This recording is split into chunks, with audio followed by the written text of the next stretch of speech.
అందరికీ నమస్కారం. లక్ష్మీదేవి ఇష్టమైతే లైక్ చేయండి, సబ్స్క్రైబ్ చేయండి. అమ్మ ఆశీర్వాదం మీకుంటుంది. ఆగస్టు నెల ఫలితాల్లో మీనరాశి వారు చాలా అదృష్టవంతులు కాబోతున్నారు. శ్రావణ మాస సమయంలో సాక్షాత్ లక్ష్మీదేవి మీనరాశి వారి ఇంట్లో అడుగు పెడుతుంది. ఈ రాశివారు 4 శుభవార్తలు వింటారు.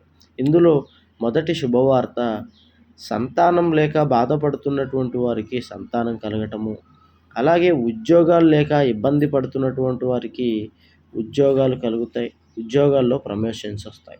మూడవ శుభవార్త, సొంతిల్లు లేక బాధపడుతున్నటువంటి వారికి సొంతిల్లు కొనుక్కునేటువంటి అదృష్టం వస్తుంది. నాలుగవ శుభవార్త, ఇప్పటివరకు ఈ రాశిలో వివాహం జరగక, ప్రేమ వివాహం జరగక ఇబ్బంది పడుతున్నటువంటి వారికి ప్రేమ వివాహాలు జరుగుతాయి, పెళ్ళిళ్ళు జరుగుతాయి. ఎటువంటి జ్యోతిష్య సమస్యలు ఉన్నాయి, నెంబర్కి ఫోన్ చేయండి. గుప్త నిధులు తీయబడును, స్త్రీ పురుష వశీకరణ, భార్యాభర్తల సమస్యలు, ప్రేమ సమస్యలు, చేతబడి నివారణ.